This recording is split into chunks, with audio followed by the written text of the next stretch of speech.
to the Astrology of Terrible Things podcast with me, Carly Heath, and my friend and co-host, Jessie Devine. This is a podcast where we bring you stories of terrible things that have happened to people, and then we delve into the astrology of that terrible thing to try and figure out why bad things happen. Important note, this podcast comes with all of the trigger warnings. We talk about amusement park disasters, serial killers, catastrophic accidents, and all sorts of events that usually result in people dying. If any of that sounds like something you don't want to hear about, which is totally understandable, honestly, this whole podcast should not be listened to by anyone. Please do not listen to this show. Jessie is here to both laugh at me and occasionally contribute to banter. Please do laugh at me. This is why I'm here. This is what fuels my existence, is people laughing at me. And also to rein in, I've decided you're going to rein in my tangents and digressions, because after listening to the first episode, your girl Carly, I go on some tangents, some digressions. Sometimes those tangents are so interesting. Like I'm like, no, I'm not even going to pull back on the reins. I'm into it. Thank you. You know, we are both. You identify as well as a neurospicy person. Neurodivergent. Neurodivergent person. I like the phrase neurospicy. I saw that and I'm like, oh, that's kind of cute. Neurospicy, yes. Okay. And I think that that neurospicy people go on tangents. And I also am fully embracing my neurospiciness, because all summer long, I've just been surrounded by creative people, and all of them are like us. Like, oh yeah, totally. We're the best people. We are the best people. We are. And I noticed in your chart something that I had been kind of trying to figure out a lot recently, Jessie, is that in my chart? Yes, your chart. You're an equinox baby like I am. And what I mean by equinox baby is with our ascendant degrees are in the first degrees of cardinal signs across the Libra Aries axis. Mm-hmm. I've always been a little bit vain about how my Libra ascendant is 0 degrees Libra, because it's very fancy, because I have the exact astrological elitism. Yeah, I know. The exact degree of the autumn equinox. And that is the basis upon which all astrology was founded. The reason that we have the houses and the zodiac, it's all built around the equinoxes. And you have that too, Jessie, because your ascendant is in the very first degrees of Aries. Oh, fascinating. And you moved to Las Vegas, whereas if we use the rules of astrocartography, that then shifts your ascendant because you moved to Las Vegas. And guess where your Las Vegas ascendant is? It's 0 degrees Aries. So I am 0 degrees Libra. You are 0 degrees Aries. We are exactly opposite each other. Mm-hmm. Magical on that magical equinox axis, upon which the whole foundation of astrology was built. Which makes us uniquely qualified to talk about astrology and horrible, horrible things. Which makes us also and I noticed, I started doing research. I noticed people who I think are extremely cool are along that 0 degrees Libra Aries axis. We're really selling ourselves here. We are being vain, elitist, annoying people right now. But I just want to talk about how amazing that is, that we are both friends. We are both on this fancy axis point of the zodiac. Harry Houdini, Nostradamus. These are our people. And that axis point, that degree point, it puts us on the threshold between the imaginary realm and the material realm. We can bring the imagination into reality. So do you think that there's a correlation between people that have this feature in their chart and creativity? I absolutely think so. Because I was going down the list, and there's a lot of very extremely talented people who are along that axis. I know there's a whole lot of things in a lot of people's chart that signal creativity, but I just think it's really neat. Both of us have this exact degree, your Jupiter is at 1 degree of Libra. So like just, right next to my ascendant, it just makes sense that we get along so well, honestly. And where in the chart does it say that like you take these things really seriously? And I like laugh at death. Like every time we do one of these, you're like, and then 17 people died. And I'm like, that's the Jupiter. That's how you relate to people. You have Jupiter in your 7th house, which is the house that deals with other people. I have Jupiter in my 1st house, which is myself. Our Jupiters are opposite too. It's just interesting. It's really interesting. And also, I'm the Libra, so I'm the harmony. You're the Aries, so you're like the warrior. Okay, so that tracks for my character is what you're saying. Yeah. And you're I do have that Saturn in my 1st house, which gives me a certain like gravitas, I guess you could say. One of these days we're gonna have to release our birth charts to the audience here, so they can roast us. Yeah, I'm totally okay with releasing my birth chart and birth data, but I just think it's really really fascinating that we get along so well. Interestingly though, I think because of your Aries rising, the first time I met you, or the first time I kind of was aware of you, I was very intimidated by you, honestly. I get that feedback a lot. I do get that feedback a lot. I've had a lot of like, oh, before I met you, I thought you hated me. And I'm like, how? Why?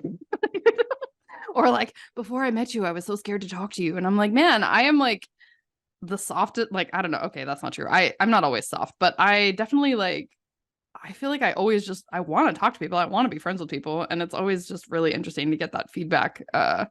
When I do start talking to people, they're like, oh, you're actually nice. Like, you're actually cool. But I always just thought you were so scary. And I'm like, man. Honestly, you come across, you're very cool. I thought the first time I thought you are extremely cool.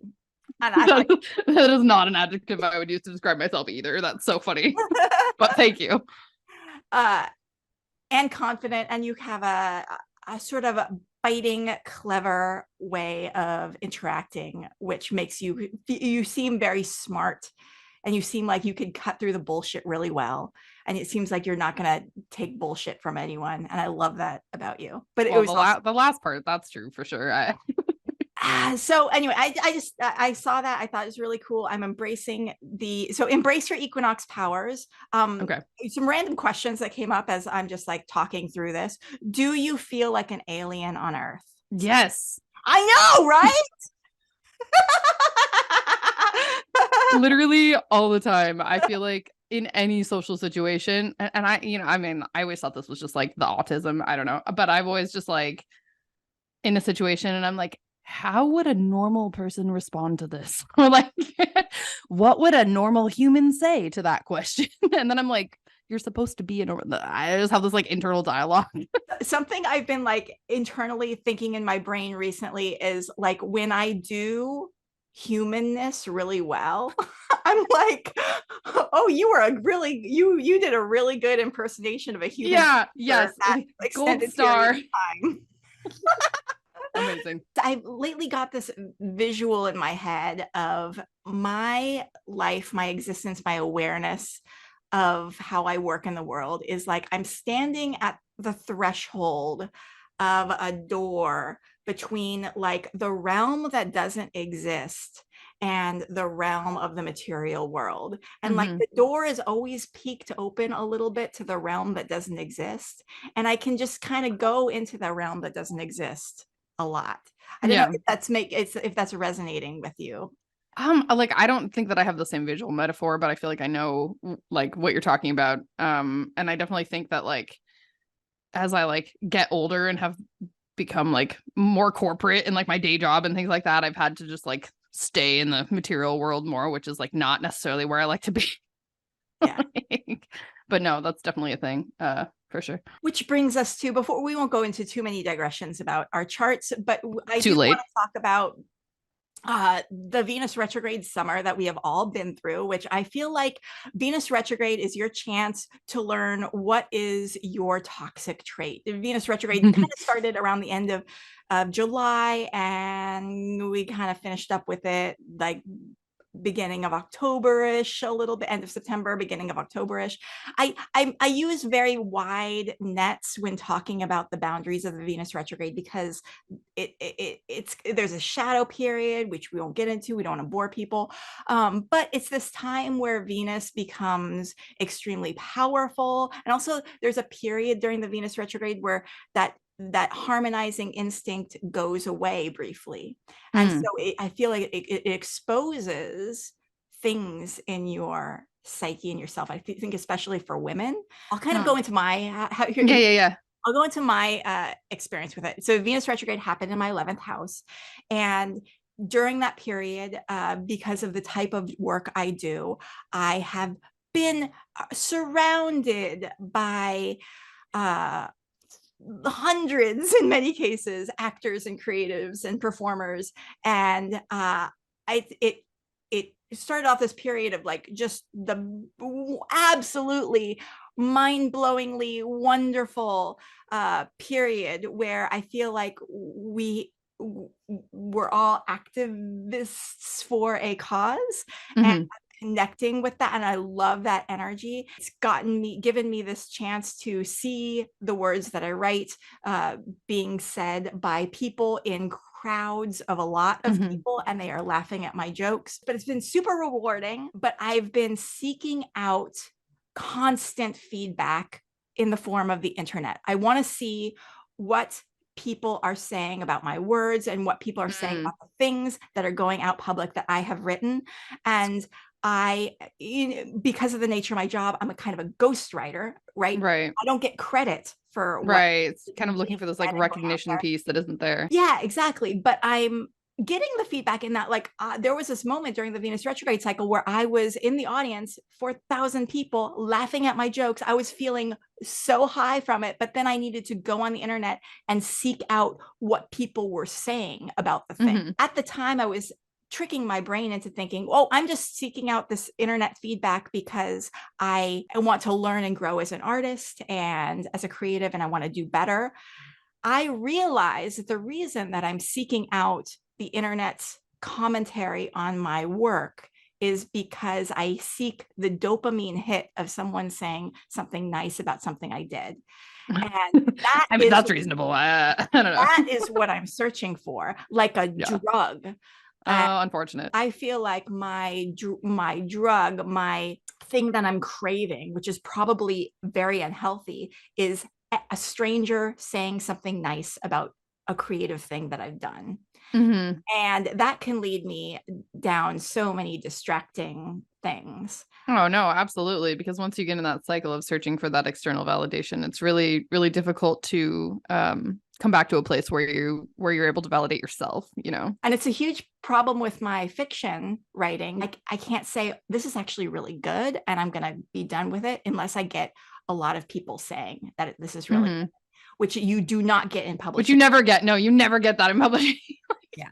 You could probably publish it, like go through the entire very difficult process. Like, oh, I don't know how much our audience knows about publishing, but like you guys, that is a trip. Like you can go through the very difficult process of getting your book represented, getting a publishing, like a deal, getting even good marketing, which is really difficult to get, even selling a bunch of copies, and you're still going to have people saying shit about it. That's not positive. So it's just like, it's really difficult to get that kind of feedback that you're looking for on fiction. Which brings us to, eventually we're going to get back to our point, which this is the Astrology of Terrible Things podcast, where we talk about terrible things that have happened, and then we talk about the astrology of it. But we've been bullshitting for the first few minutes, just talking about how astrology affects our life.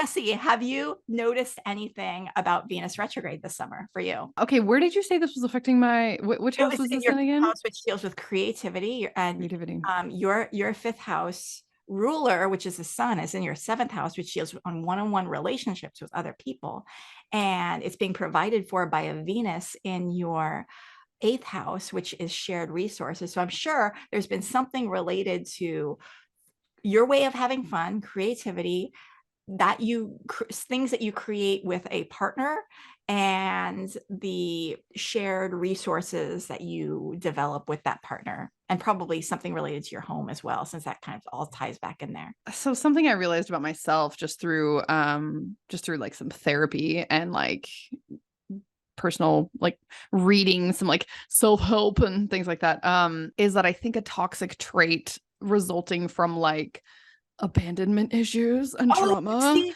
my abandonment issues too. Like that's Instantly triggered too. Yeah. Thank you, Venus. I really, not to interrupt you, but like that's why I'm seeking the dopamine hit of approval, because I never got that as a child. Like I never got absolutely validation, emotional validation. So I'm like, okay, I need to perform and create and make other people laugh in order to get the validation that I never got from. Well, okay, so I feel like I see these things play out in personal relationships, in my relationship with my husband, and in friendships, where I just am constantly seeking reassurance and constantly seeking like I have no object permanence for the fact that people like me.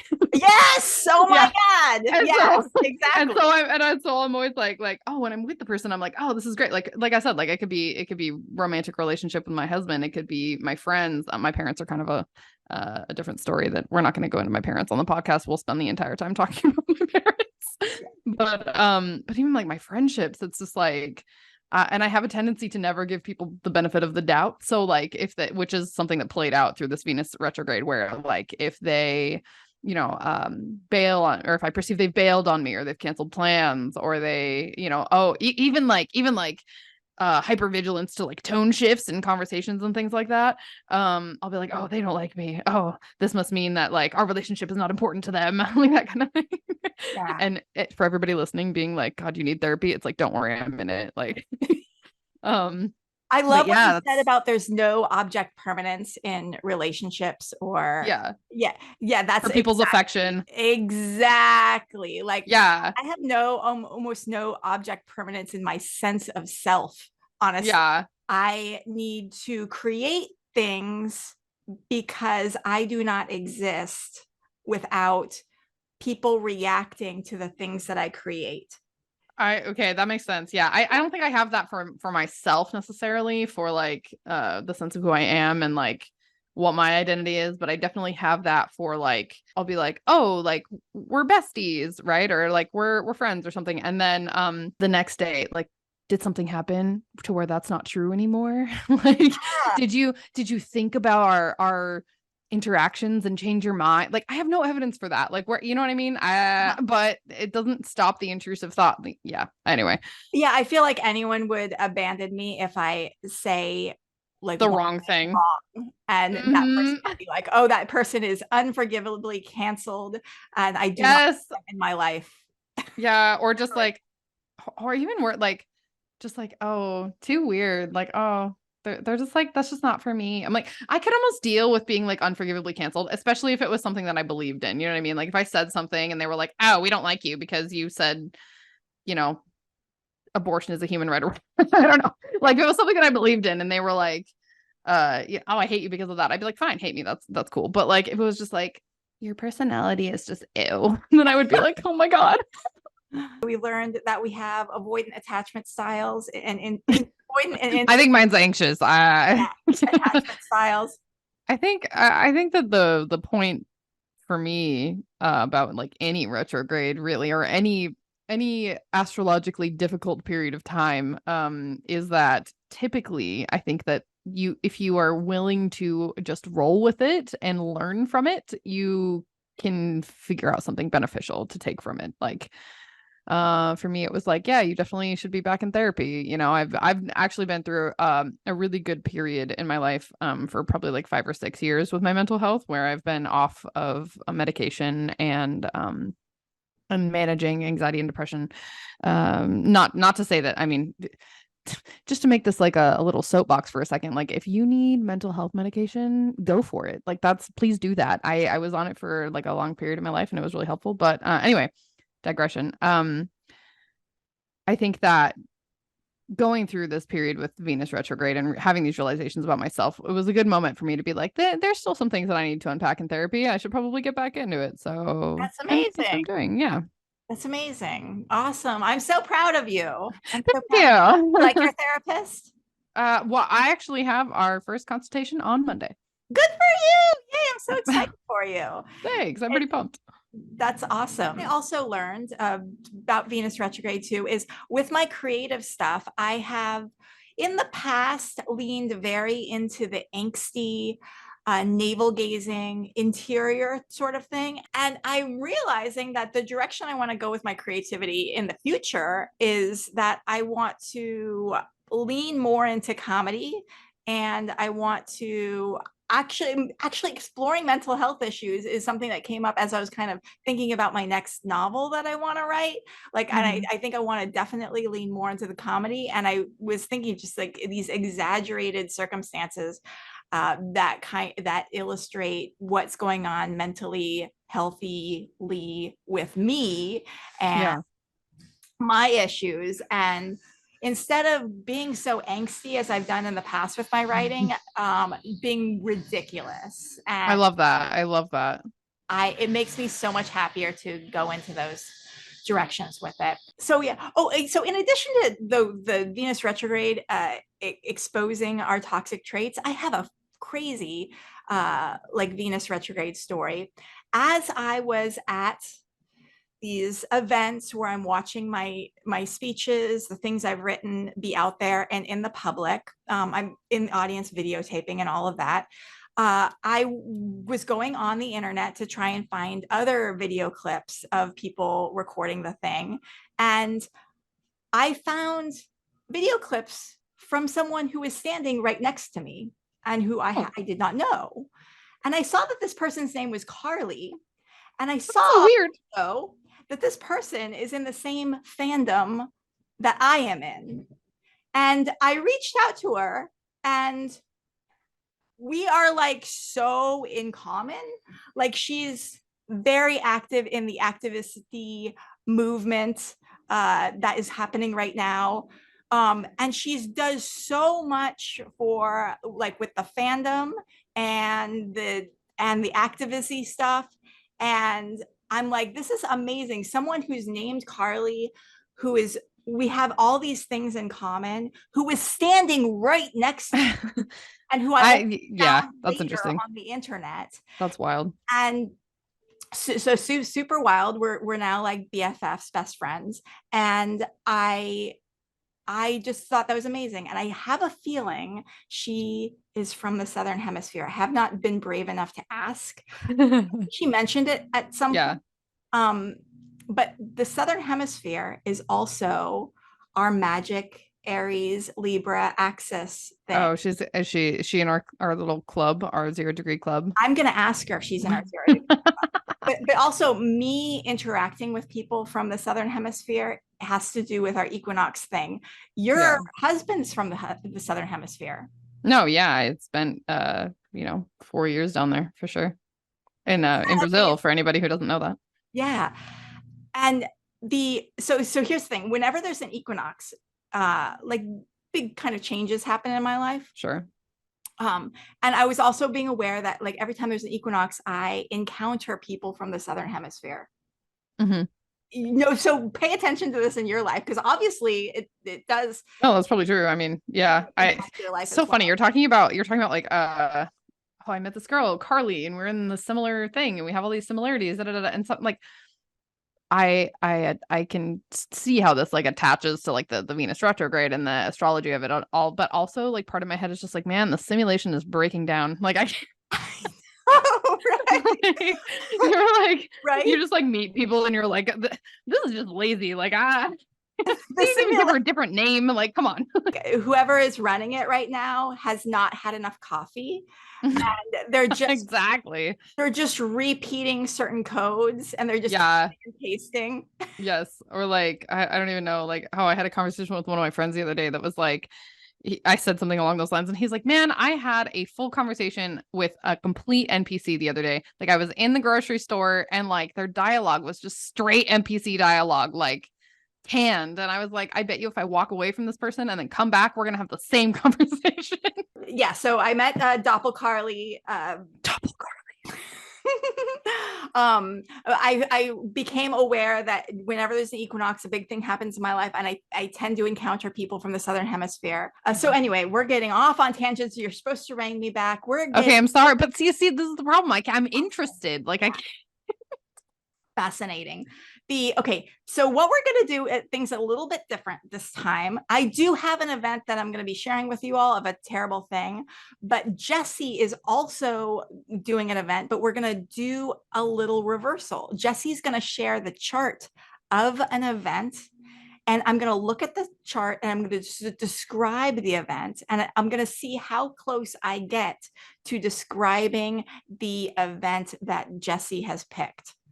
yes. Terrible. So this is my favorite thing. Like, okay, so this is the first time we're doing this. So Carly has no idea what event this is. And I have removed all of the identifying information from the chart. So there's no date, there's no time, there's no year, nothing. And we can maybe figure out a way to share the chart so that everybody can see that I am not lying. We'll put it in the show notes or something. Okay, there's nothing on this chart that would tell Carly what, when, or where this even happened. So I just sent that over to you if you want to check it out right now. Yeah, I'm looking at it. This is really interesting because I noticed that whenever we become interested in certain events, the astrology of that event mirrors what the astrology is that's happening right now.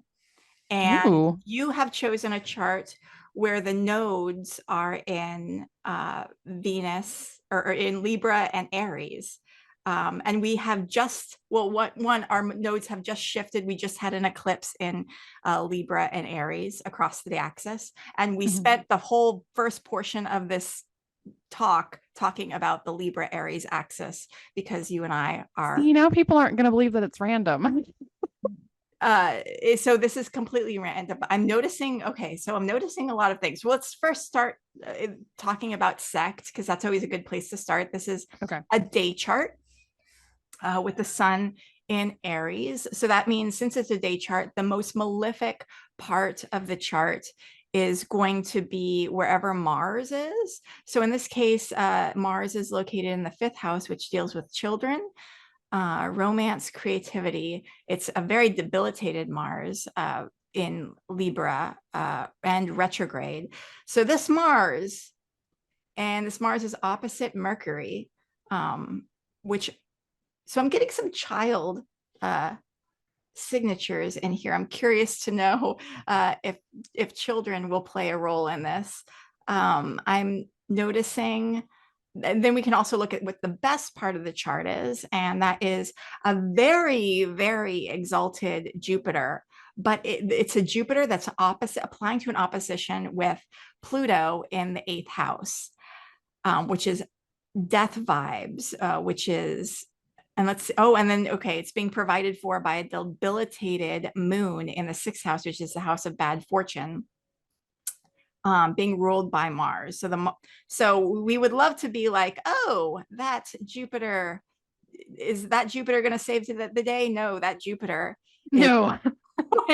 is going to just be doing the work of Mars, which is in real bad shape. Since Mars is being provided by Venus, let's see For those of us that are not astrology experts, can you explain a little bit about what does that mean when you say this is being provided for by this, and how in your expertise, how would that affect this chart? Let's say you have a planet in a certain sign. The planet itself is trying to do the work of that planet. So Venus is trying to do the work of Venus, which is usually about harmony, about love, about creativity, about joy, beauty. Sure. But if Venus is in Mars's sign, Venus has Mars stuff to work with, which is war, weapons. Venus is in Mars's house. So imagine you are a pretty princess Venus, and you have to go house sit for Mars. Okay. Mars's house is full of knives. Okay. Your impulse as Venus is to decorate and cook some lovely treats and put on some music and do something creative. But Mhm. all you have to work with is knives and fire. Okay? So that's kind of gives you a little picture of how Venus works in a house and a sign that it doesn't usually go into and do. Okay.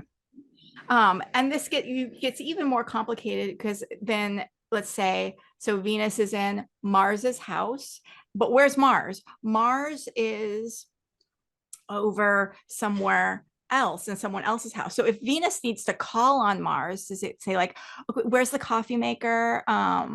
Where's the circuit breaker? Where's the stuff? And Mars is like pissed off because it's like doing something it doesn't like to be doing. Yeah, if Mars is extremely pissed off somewhere else, it's just a downward spiral. Like yeah, increasingly difficult. So in this case, okay, we have basically Mars is being extra bad in this particular chart because in this case we have Mars, who is the warrior in the house of Venus, which is the pretty princess. And so the warrior is like, okay, just come back from battle. I need to sharpen my knives. I need to restore my weapons, but I'm in a pink bedroom that's full of fluffy faux fur everywhere. And so Mars is like calling Venus, okay, where's my knife sharpener? And Venus is over in Jupiter's sign, and Venus is like, I'm on drugs right now, actually. Venus is partying hard. It cannot help Mars. Venus is on a boat and has just taken some ayahuasca and is having trouble making complete sentences right now, and the connection isn't great because you're at sea. And then so Venus, the reason Venus is actually not doing well isn't necessarily because Venus is in Jupiter sign. Usually Venus in Jupiter sign is actually doing really good. But what's problematic is Venus then has to call Jupiter because she's in Jupiter sign, and Jupiter is being provided for by a moon that is very debilitated in the place that doesn't like to be in, which is Mars' sign of Scorpio. So you kind of, everything is going back to Mars. So Mars is pissed off because it's not in a sign that it likes to be in, a house that it likes to be in. And when it tries to get answers, it has to go through all of these woo-woo people on boats, people, doing ayahuasca. And then it ends up getting back to itself. Their feelings. And then it ends up going back to itself, but it has to go through the moon, which is like this super watery, super up in their feelings thing. And it's like Mars is like, I just want to fucking sharpen my knives. And everyone is having feelings right now, and I cannot even deal with this. So in real world terms, how do you think this affect, if you're trying to figure out the event from this, what do you see? Well, I'm going to look at the ascendant, but just by looking at where the most malefic planet is, which is Mars, doing extremely malefic things in a house of beauty, in a house of feminine harmony, in a house in the fifth house, which is about creativity, love, passion. I'm like, okay, something in that creativity, beauty, fashion, children. I'm kind of getting a child signature in here. Something very bad happened there, and it's I'm thinking it's a group that has been involved, because now we're going to turn to the ascendant. So we're gonna now see who is involved here. There is the ascendant, which is like the thing, is Gemini, which is a sign that's ruled by Mercury, And that Mercury is in the 11th house, which is ruled by Mars. So this lets us know that it's something involving a group. The 11th house thing is big. So a south node, so an ending with a group, with Uranus there and the sun there. There's like a father figure signature there. The Mercury opposite Mars. Can I ask you, is there something like death involving children in this? Yes. A group of children. Yes. I want to say a group of children. And is there a situation where there's law enforcement involved and law enforcement is not doing what they need to be doing to stop the thing? Kind of like authority not doing what they're supposed to be doing. Authority not doing what they're supposed to be doing. Okay. Definitely. What makes you say that? The master of the nativity in this thing, which is like the planet that's in charge of basically everything in this chart, is Mars. Okay. And so Jupiter, which is usually like the good guy who comes into the picture to save the day, is not doing what it should be doing because it's has to go through Mars. It's being provided for by Mars. Okay. So the idea of authority not doing what it should. So there's the law is not doing what it should. There's father figures not doing what they should. There are, and it's also that Jupiter opposite Pluto dynamic. So there's this just so much strong death signature in this chart. There is boundaries not being in place. There is, if there is a mother figure or any sort of nurturing figure, that is not doing what it should because it's in the sixth house of bad fortune. And it's being provided for by Mars. Which makes me ask, how did the death of a group of children happen? Do you want me to answer the question, or are you trying to go further? Figure it out. I'm going to try to figure it out. So much water here. Like I almost want to ask if there's like water involved in some way. Do you want me to answer? So death of group of children. So my answer, death of a group of children, authorities and failing. I want to say maybe there was a school involved too, and something to do with water. So what's the situation? Tell us the story. Okay, I'm going to apologize now for all my pronunciations because this is like an international event. And a lot of this is in Korean. The event was April 16th, 2014, when the Seawolf boat sank. Oh my God! Yeah. Oh my God! So the pertinent information here. So we had, what did you say? Your main things were children, a group of children, tons of death, a father figure or authority and law not doing what they're supposed to be doing, no, boundaries not being set in place, and a shit ton of water. So obviously the ocean. Let me just give you some little statistics here. Isn't this astrology amazing? Yes. But listen to this. You're gonna lose your mind. Okay. Out of 476 passengers and crew, 306 died in the disaster, including 250 students from Danwon High School. Oh my God. Yeah. So as soon as you were like, I think there's a group of children that died, I was like, yeah, a pretty big group. Oh my God. Not to laugh at that. No, okay. No, here's the thing about this podcast, you guys, that I just want to say, since we're very early in the recording of this podcast, is that like I laugh at horrible things because like otherwise I would just be crying all the time, like about life, about the world, about like every terrible thing that happens every single day. And so I don't mean to make light of something that was awful and that probably still affects families and people today. I just yeah, it's too what do you do? You know, it's like laughing at a funeral. Inappropriate responses to stress, I guess. Yeah, it is. And you know, we came up with this word in another podcast that I was on called dichotomy, which is Yeah. The impulse to, when you're going down into a real dark place, to make a joke, to stop it, Yes. to stop. Yes, It's a exactly. Okay. human instinct, and we cannot deny that it does exist. And as equinox children, we always want to make the balance. So whenever things start to go too far one direction or the other, we always feel the need to bring it back. Yeah. But Okay. we're not laughing at the death of children. We're laughing at, oh my God, I saw just some circles and planets, and I And you was figure able this to out. Yeah, figure out what happened. That's definitely. amazing. The universe. Okay, let me just, you're gonna like, I feel like there's more details. Like as I was listening to you, I'm just fascinated. Okay. Tell So me you the have whole the story of what this happened, this boat thing. okay.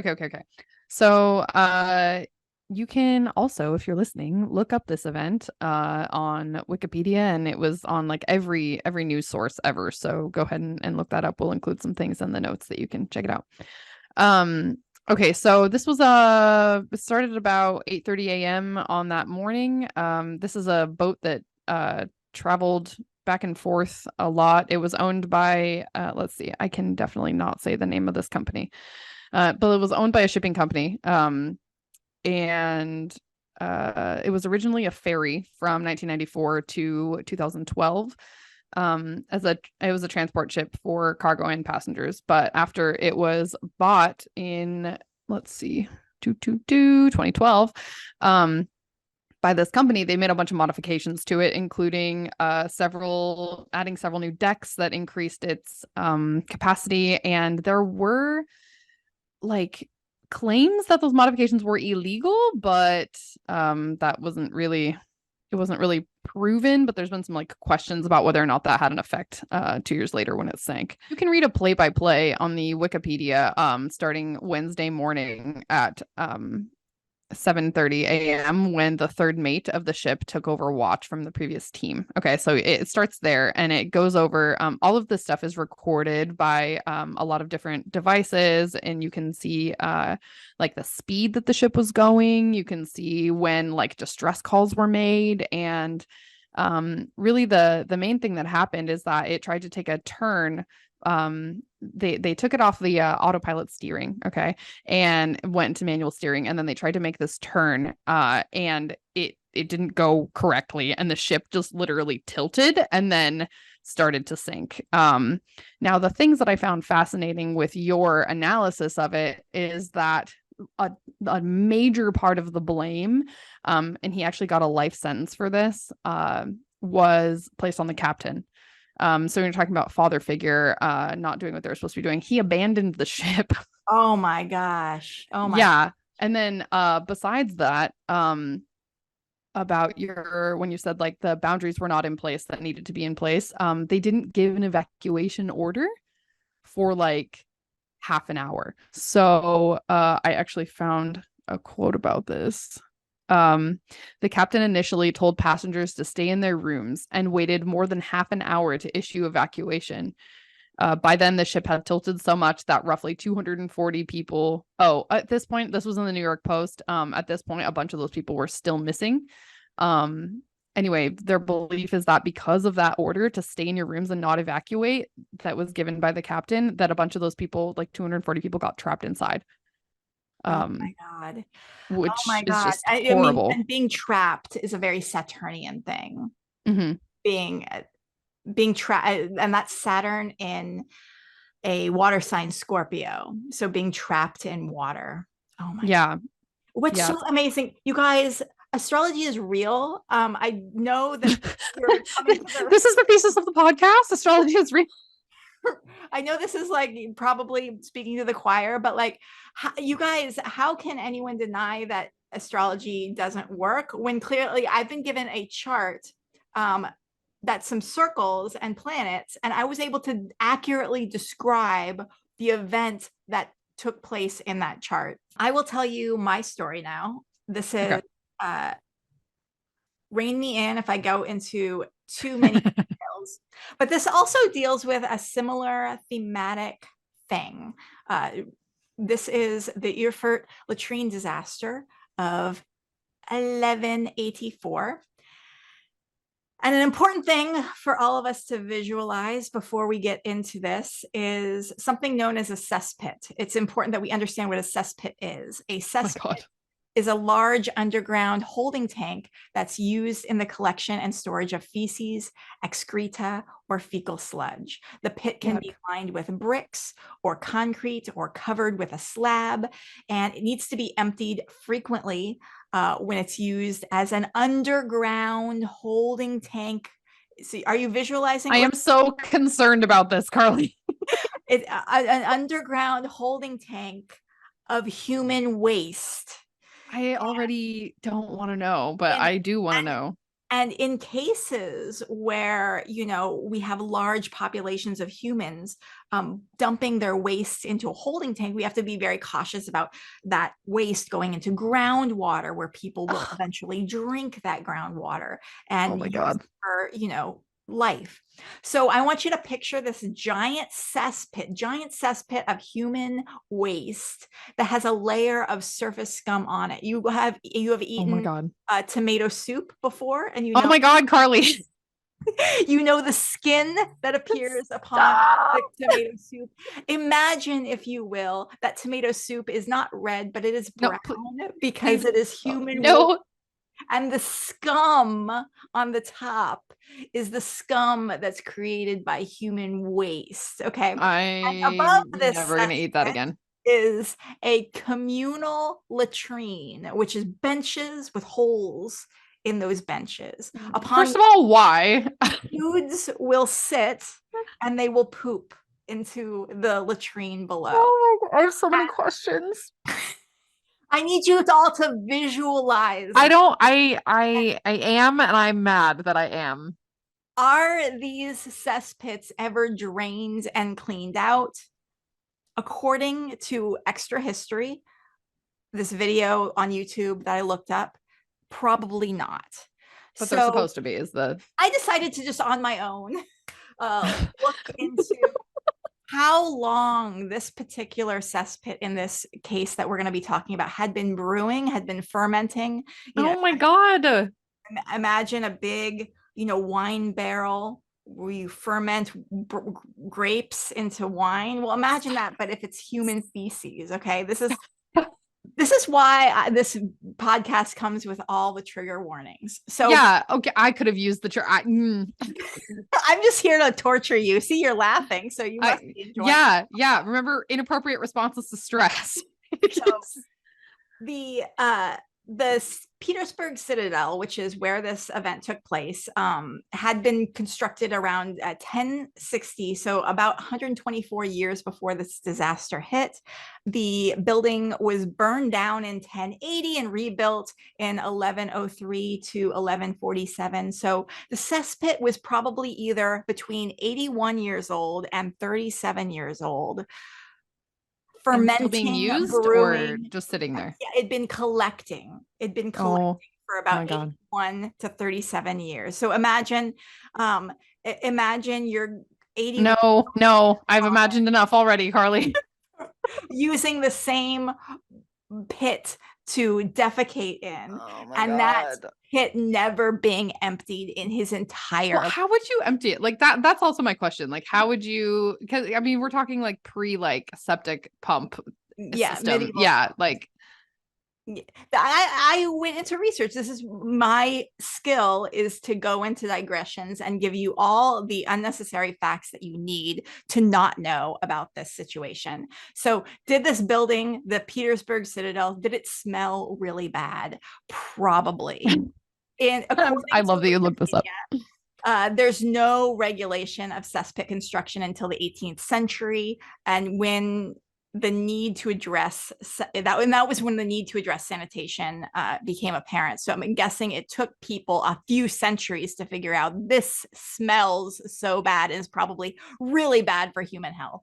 Yeah, this is making us sick. That's because of the patriarchy, honestly. I feel like before the patriarchy, I'm here for this digression. I'm here for egalitarian society where all genders were equally participating, and I feel like cesspits probably got cleaned out, or there was a different sort of way of doing things. I feel like the cesspit construction. Cesspits are a patriarchal problem. So before the construction reforms were introduced in the 19th century. Liquid waste would seep into the ground, and then leaving behind the solid waste of the cesspit, which made the removal, because it was all solid, a little bit easier.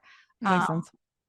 And because tanning leather for bookbinding was an important part of monastic life in the 12th century, urine was usually collected in piss pots and used for tanning. So the dudes in this monastery, they would pee into the piss pots. They would use that for tanning, and then the latrine and the cesspit was used for the solid, for the human waste, the solid. Okay, like this is gonna be an unpopular opinion, but like the whole piss pot thing with the using it for tanning, I feel like it's gonna get like ew reactions, but like isn't pee sterile like when it comes out of your body? I'm pretty sure it is. I'm Googling that right now.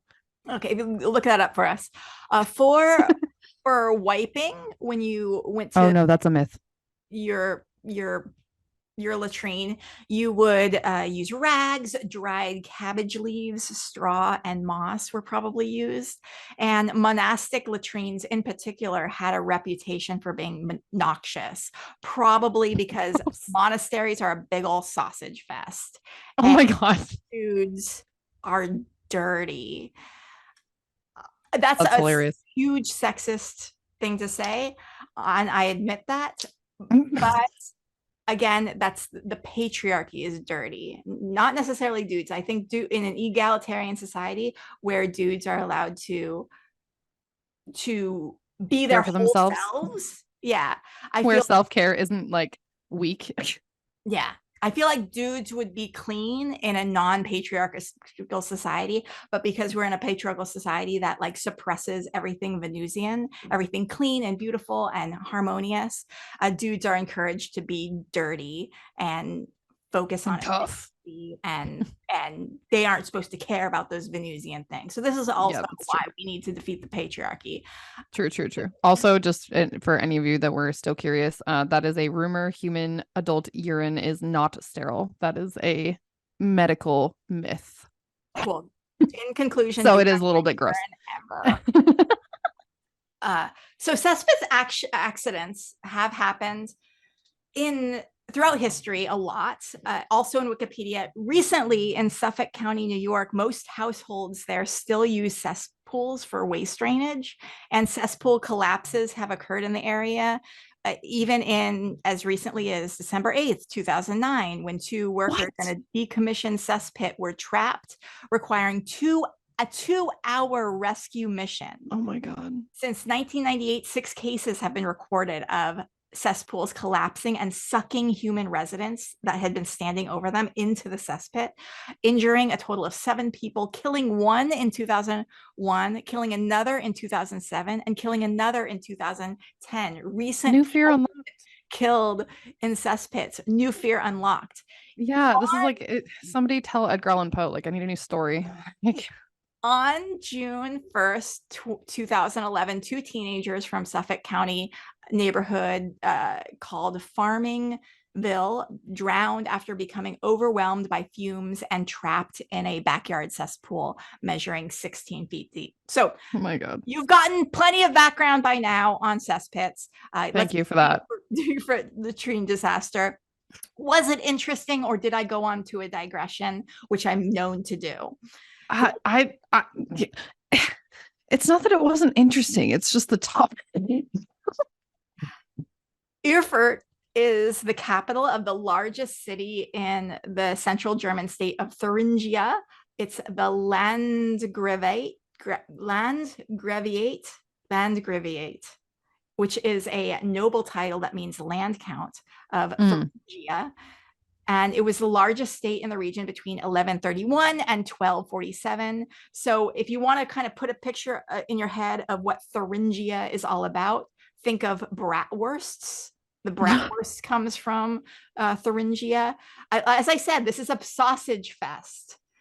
I mean, that kind of sausage is fine. And it's also a foresty area. There's a lot of forests around there. Forested. Got it. Forest sausages. A forest of sausages.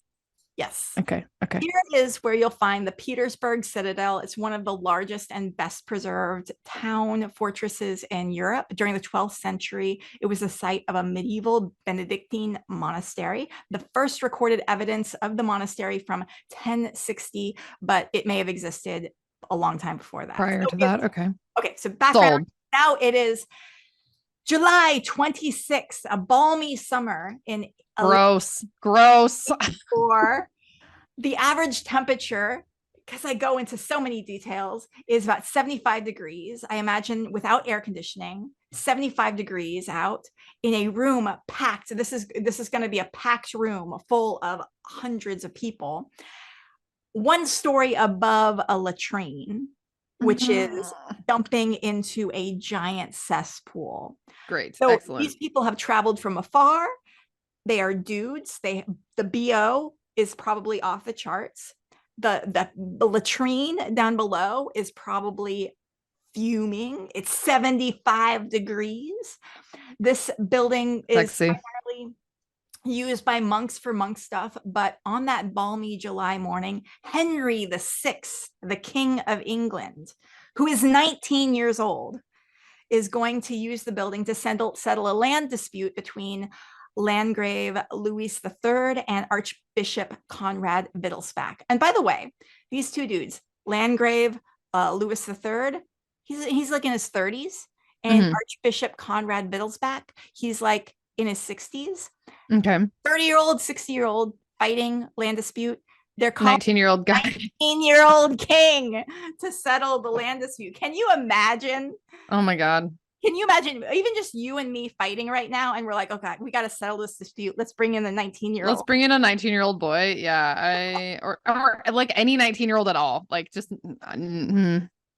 By the way, though, for those who are into the astrology, when you're 19, you are in your 8th house year, which is the house of death. And so frequently people who are 19 experience a lot of death in their lives at that point. So every nobleman from across the Holy Roman Empire was invited, because these sorts of land disputes, they're spectator events. There's no internet, there's no TV back then. People need to be entertained, and there are just only so many comedians to go around. So they're like, let's watch this 19-year-old settle this dispute between this 30-year-old and the 60-year-old. I mean, reasonable though. Like sounds like a good time. So a lot of people were there, way more than a few monks who regularly made use of the building. The meeting was to be held on the 2nd floor above the latrine.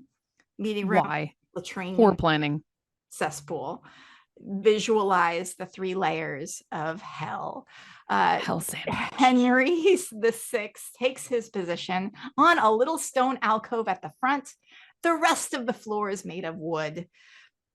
Interesting facts about King Henry. So he's born November 1165. He's 19. He's either a Scorpio or a Sagittarius. We don't have the exact date of his birth. He's born Jupiter and Sag, opposite Pluto and Gemini, which is interestingly, that's very similar signature to the chart you showed me earlier of the boat. Thinking of the ship. Nice. Yeah. Henry VI is a boat accident. Isn't that fucking amazing though? Whenever we talk about like astrology, we're like, oh, I'm randomly interested in this astrological event. Nothing is random. We're looking at a chart that like mirrors the astrology event of another thing that we're interested in. So your boat thing had Jupiter opposite Pluto. This thing that I'm talking about right now, Jupiter opposite Pluto. What does Pluto deal with? Pluto deals with death. Pluto deals with Jupiter deals with leaders, law, like kings. But Pluto and also, boat captains. Yeah, sea captains. Pluto also deals with waste. Pluto deals with like the underworld too. So that's really interesting. So Saturn's in Capricorn, Mars is in Libra, which was in Libra in your boat accident as well. It's not fascinating. It is fascinating. We're picking the same astrological aspects to discuss randomly without talking about them beforehand. That's amazing. That is fascinating. So Mars in Libra and Mars was in Libra like a few weeks ago for us.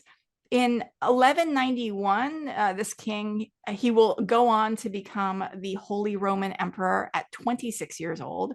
And in 1194, around the time of his Saturn return, those of you who don't know what I talk about when I say Saturn return, this is the most difficult period of your life that happens when you're around 30 years old. It's the time where if you could visualize Saturn, who's like your big stern daddy planet, who keeps you in line, who tells you right from wrong. Saturn, has made its way all the way around the zodiac and has returned to the place in the sky it was in when you were born. And you can kind of visualize it as the teacher left the classroom to leave you to your work, and then for 30 years. Yeah, the teacher then comes back to the classroom and is checking on you and is like, so did you do your assignment? And if you didn't do your assignment, life will be hard for you.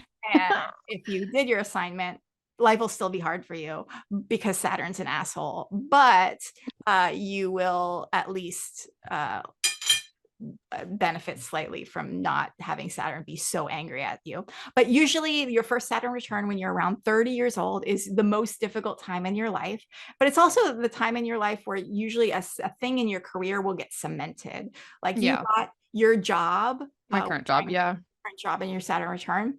But you also dealt with a lot of difficulties around friends and feeling outcasted and feeling, Story of my whole life though, Carly. Like but probably especially so. So eventually during this king's Saturn return, he blinded and castrated William III of Sicily, which is also a very Saturn thing, because Saturn cutting, the genitals, very Saturnian. Like stopping your reproductive, putting an end to your reproductive abilities is a very thing. Ending, Saturn is all about endings. Saturn is about boundaries. Saturn is about no more. So eventually this king would eventually go on to die during his Saturn return after neutering William III of Sicily. Unfortunate. That's eventually what happens for him. So long story short, he lives during this incident, but let's talk about what actually happens during this incident. Yeah. With all of the nobles gathered on the wood floor in this meeting room, the combined weight of everyone made the floor crumble to beneath their feet to the communal latrine below. But that's not all. Wait, there's more. The floor of the communal latrine also broke when everyone fell on it. Yeah. And the lucky ones died in the fall. But many others died from a combination of drowning in human excrement or suffocating by breathing in the fumes. Oh my God. Suffocating. How many people? By breathing in the fumes. Between 60 and 100 people in total died. Oh my God. Henry VI remained safe on the stone alcove. He and Conrad were discussing what would be happening that day and avoided falling. Imagine just watching this happen. You're just like standing there and all of a sudden like the floor is gone. And then you like look down and there's just everyone that was just standing next to you is now in a giant swimming pool full of poop. And it smells so bad because what had been holding the smell back was the 2 layers of floor.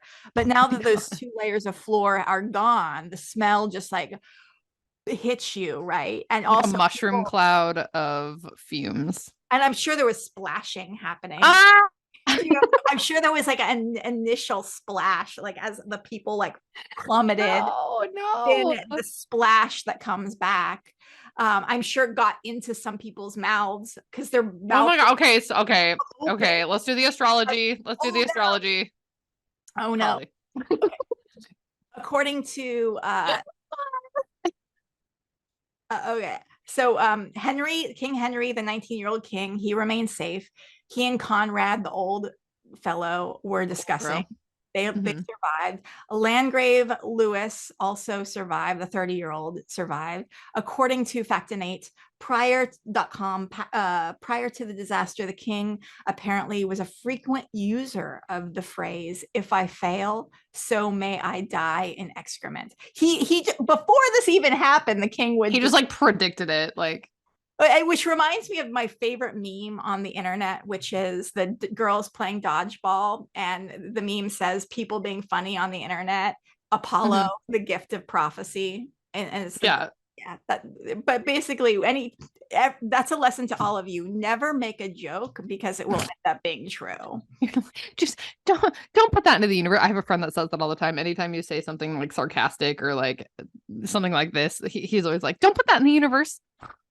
But also, here's the thing. He had in his chart Jupiter opposite Pluto, which, I mean, that's a very Jupiter opposite Pluto thing to say. Pluto being excrement, Jupiter being like, "I will always succeed. And if I fail, then I will die in excrement." You know, Jupiter is very like bold statements, bold vision. I'm going to do the thing. I'm going to succeed. And then Pluto's like, poop. The two planets speaking to each other. It's brilliant. So it's always been locked into his chart that this was going to happen and that he was thinking of these things. We were not sure what the outcome of the land dispute was, but with so many nobles dying there was probably a lot of shifting in the titles in the coming years. Louis III of Thuringia would die at the age of 38 after falling ill on a ship home from the Crusades. His entrails were buried on Cyprus and his bones were buried in a German monastery, which was a thing that they did back then that I just learned about. They would bury your entrails, your inside, your guts, basically, wherever you died. You would just like put them there. And then, but the bones, because those are more permanent and they're not going to like get all stinky, you would bring them home. You would bring them makes sense. home country. Yeah. Makes sense. So Conrad, who is much older, like I said, he was 60 at the time of that accident. He would go on to live to be the age of 80. And in the year 1200, while traveling home, he would die, also reconciling a dispute. So he had a long, a signature in his chart or in his life was disputes and death, which was probably something that happened a lot in the Middle Ages, I'm guessing. I assume. Yeah. So here's the chart of the Erfurt Latrine disaster. We have the sun in the 12th house, which the sun in the 12th house is usually, I have a 12th house sun. It's usually deals with authority figures, not, it's kind of like the devil on your shoulder. It's like authority figures not being all that what they're cracked up to be. This also has a Mars, so the most malefic planet in the chart is in the 12th house. 12th house is also that just like the unexpected things, like you would have never thought that this would happen. That unexpected malicious thing just coming out of the blue. Okay. Like falling into a cesspool, for example. Yeah, exactly. And interestingly, the best part of the chart as well is Jupiter, which is also in the 12th house. So the signature of like something unexpectedly bad is going to happen. And some people will die and some people will live. That's basically sun is also ruling the 12th house too. It's Leo is the 12th house here, which is a very signature king, bringing people together, rulership sort of thing. And this is just like leadership, a situation, just not being what a great thing, actually. Not going well. Not going well. This is also a Mercury ruled ascendant. In this case, it's Virgo. And we have Mercury in the 11th house, which deals with groups. Interestingly, every chart that we've talked about so far has been Mercury ruled ascendant with Mercury in the 11th house, telling us that this thing is about groups. Is that interesting? We both keep on picking the same thematic thing. I wonder why that is. And I'm curious as we continue to record this podcast if we will continue to randomly choose things weirdly related charts. Yeah. And maybe it could be because of our magical Libra Aries 0 degree axis. 0 degree club. Equinox children. We have, okay, so the 11th house is ruled by Cancer, which is a water sign. And so we're looking for, okay, who is the ruler of Cancer? And that's always going to be the moon. And we have the moon here in the 6th house of bad fortune, which was very similar to the boat accident too. 6th house of bad fortune. So just a good idea to not do things when don't do things when important planets are in the 6th house, which is the house of bad fortune. We have this chart deals with groups of people. So the ruler of the 7th house, which is the relationship with the other, the party that you're talking with in the dispute, is in the 12th house, which is that house that pulls you off course, the house of bad spirit, the house of that sudden like disaster happening. And also in the 1st house, the ascendant, we have Saturn there, which deals with death. So just a lot of death signatures, a lot of just like a crazy, horrible misfortune related to water, related to, got Pluto in the 10th house, which deals with waste, malefic energies. So some signatures here, we can kind of like look at what does Pluto in Cancer show us throughout history. Well, the last time in our recent memory that we had Pluto in Cancer, which is a very important signature in this Erfurt Latrine disaster chart, is we had it from 1914 to 1938. And what do we know about 1914 to 1938? There was a lot of fighting over stupid reasons. World War I, for instance. World War I, it was a war that absolutely shouldn't have happened. There was no reason for it.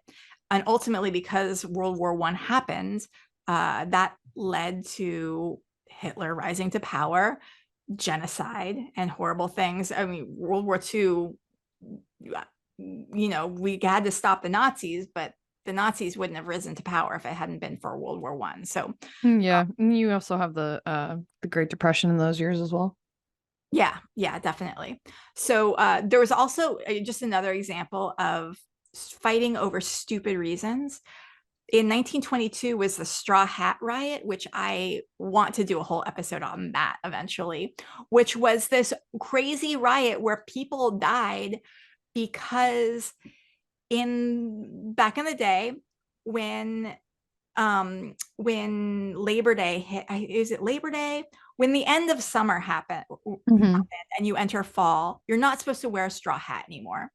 Okay. You used to wear this little white straw hat, wide-brimmed hat, gentlemen, during the summertime. Well, once fall hits, you're not supposed to wear a straw hat anymore. And people would go around, if you were still wearing a straw hat after summer ended, they would knock it off your head. And then dudes would reply. That's so aggressive. Yeah, respond by punching whoever knocked their straw hat off their head. This led to a riot in 1920 Seriously? Over straw hats. That's dumb. Yes. A huge brawl in New York. We also had prohibition during this period. So stupid decision to stop people from drinking alcohol, to ban alcohol. That was with air quotes for anybody that just realized you can't see me. Stop people from drinking alcohol, air quotes. And during this period, we also had, while Pluto was in Cancer, and this is just, we should probably pay attention for the next time Pluto will be in Cancer, which I will not be alive for, and no one will be alive. No one who's alive now will probably be alive. When Pluto's in Cancer, maybe our Gen Z kids will be alive when Pluto's in Cancer. But this was a period where there was a rise of the KKK, rise of Nazism, rise in anti-gay sentiment too. Back in the early 1900s, things like gay relationships, even gay marriages, were pretty open actually in the early 1900s. Mm-hmm. And really, as the rise of prohibition, the rise of the KKK after World War One, Mm-hmm.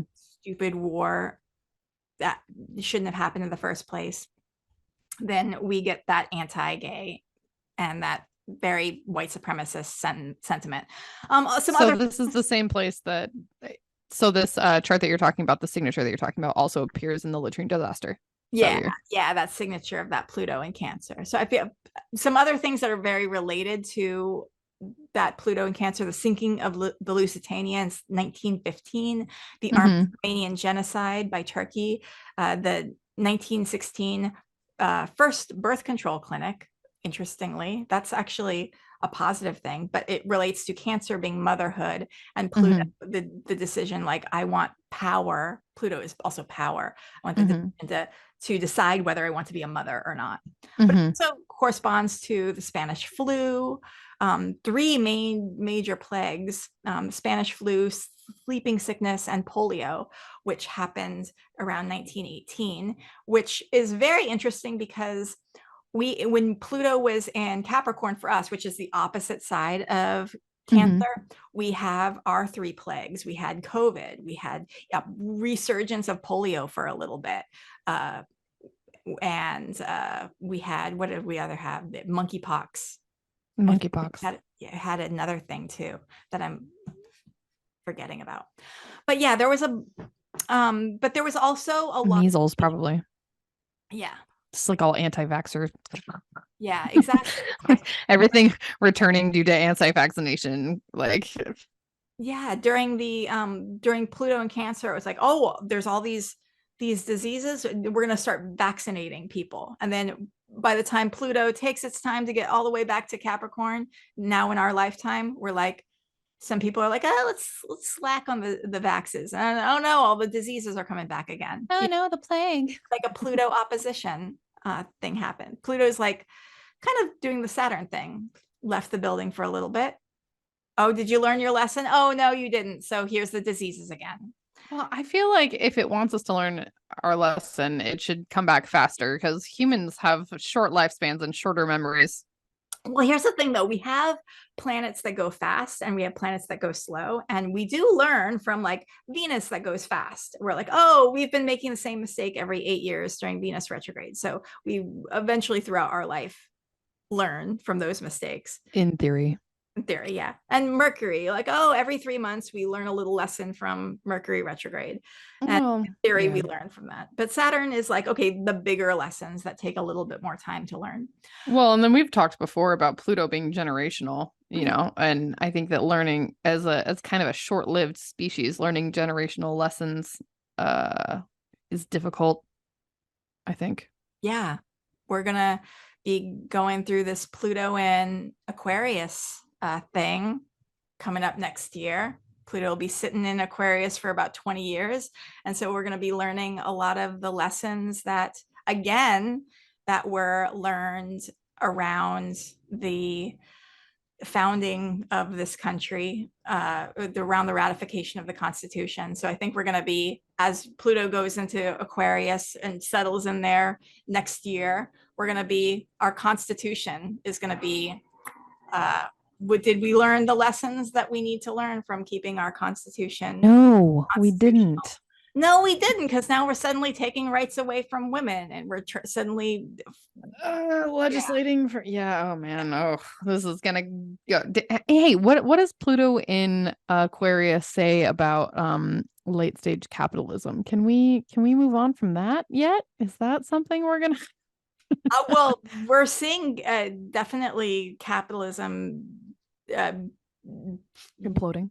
falling, being really people are pushing back against it in a really good way. I mean, we're seeing like the rise of the labor movement right now, which is really heartening.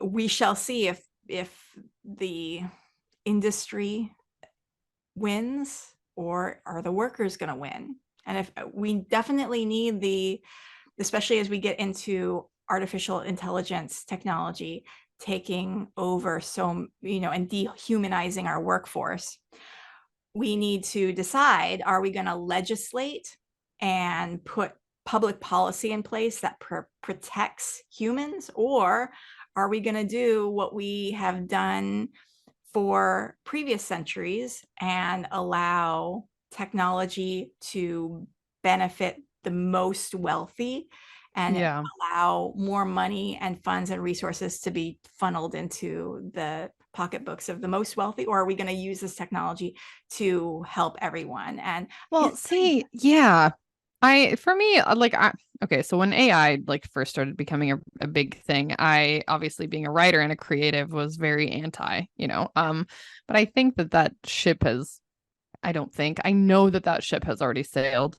What I like, and I do think that AI can be a powerful tool, especially as it develops further, but I wish that instead of using it to do the work of creatives, we could use it to make work not the central force of our lives. Like, but that would require like such a shift in consciousness and such a shift in the way that we, like, as you're saying, like right now it looks like it's going to be used to try to make the rich people more money. But I just wish that, like, we have this type of technology. Like, why don't we just use it so that we can all stop grinding all the time? This is why we need to influence public policy, and we need to create legislation around protections for the human workforce. Yeah. Because all the data that's being fed into AI is human generated. And that art, that content, that creativity is intellectual property. And no, absolutely. And our law does protect intellectual property. But we need to have those protections enforced, and we need to have more legislation at this point, especially at this early stage, protecting intellectual property rights. No, I agree 100%. And just imagine though, like, how creative could people be, and how many problems could we solve if everybody could stop like fighting to survive for a few minutes, and like stop fighting to pay the rent, and stop fighting to like eat, and just like actually like be creative. I just feel like this technology could be leveraged in such a different way than it currently is being leveraged. But it's also our humans can leverage ourselves in a different way. We can band together and unionize various industries. I was encouraging my rideshare Uber driver. I'm like, you, sir, can unionize your fellow rideshare drivers. Regardless of what industry you are in, you and your fellow coworkers can unionize. And when you form a union, that is historically the most effective way of enacting social change for workers. Definitely. And that's really the only thing that's going to stand in the way between the major corporations and the extremely wealthy from using technology to funnel more extreme wealth into their own pocketbooks. And we can't rely on legislators, because legislators are funded by ultra wealthy people. Yeah, for sure. So we need to use collective action to. I feel like every conversation that we have always devolves into anti-capitalist, which is fine. Like, I think no matter like where you are, well, maybe not no matter where, but most people on the political spectrum, regardless, can like look at current society and be like, this isn't working for the majority of people. Like, especially the economy. Like, no matter what you blame it on, I think we can all agree that it's not ideal right now. And I just, oh my gosh, I I just think that there's so much more that we could be doing. But I mean, that's part of it. Part of making sure that change doesn't happen is keeping us exhausted, keeping us working, keeping us fighting to pay our bills and eat. So I don't know. It's a vicious cycle. Yep.